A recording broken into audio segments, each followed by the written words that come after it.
Sadly, the person who's running the executive branch is a deranged, unhinged, dangerous president of the United States. And only a number of days until we can be protected from him.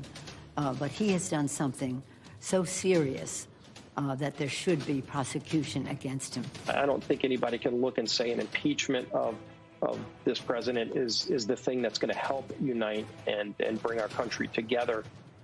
The debate is joined over impeachment. Let's talk about it now with two members of Congress. Congresswoman Alexandria Ocasio-Cortez, she's a Democrat from New York. Congressman Adam Kinzinger, Republican from Illinois. And Congressman Cortez, let me begin with you. So I know you're a supporter of impeachment. The Speaker has not yet decided whether she's going to schedule it. Should she schedule it, will it pass?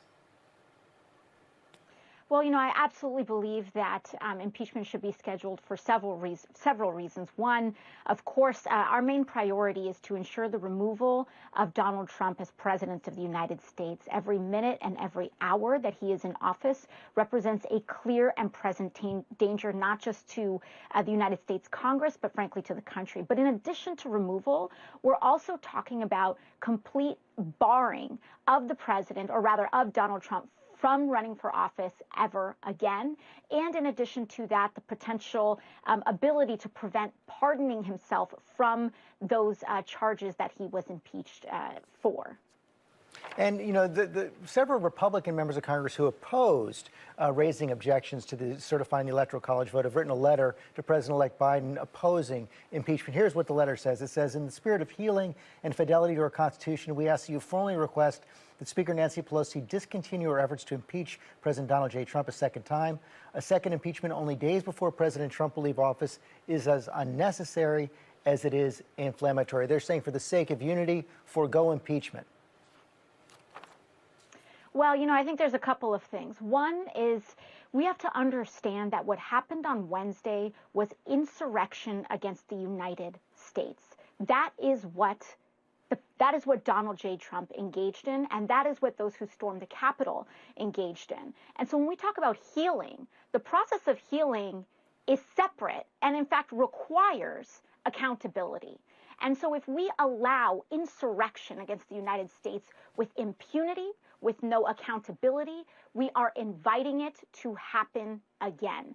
That is how serious it is. And I do not believe that perhaps my colleagues weren't in that room. Perhaps my colleagues were not fully present for the events on Wednesday, but we came close to half of the House nearly dying on Wednesday. And if a foreign head of state, if another head of state came in and ordered an attack on the United States Congress, would we say that should not be prosecuted? Would we say that there should be absolutely no response to that? No. It is an act of insurrection. It's an act of hostility. And we must have accountability, because without it, it will happen again. There's a concern also from Democrats, though, that if you're having a Senate trial, it can't happen in the next 10 days. If you're having the Senate trial in the early days of President Biden's term, it's going to prevent the confirmation of his appointees to the cabinet. It's going to slow down, perhaps, the passage of essential COVID relief legislation. I think, George, I think we need to review what actually happened on Wednesday. The National Guard was requested by the D.C. Council and was rejected. We are talking about, and we are hearing about, a complete and utter lack of preparation. The chief of the D.C. Capitol Police lied to House Administration Chairwoman Zoe Lofgren about the preparations of what happened. We need to know what happened and how deep this goes. And if we do not take corrective action right now, we are talking about those same potentially compromised elements being in charge of the president's security during the inauguration.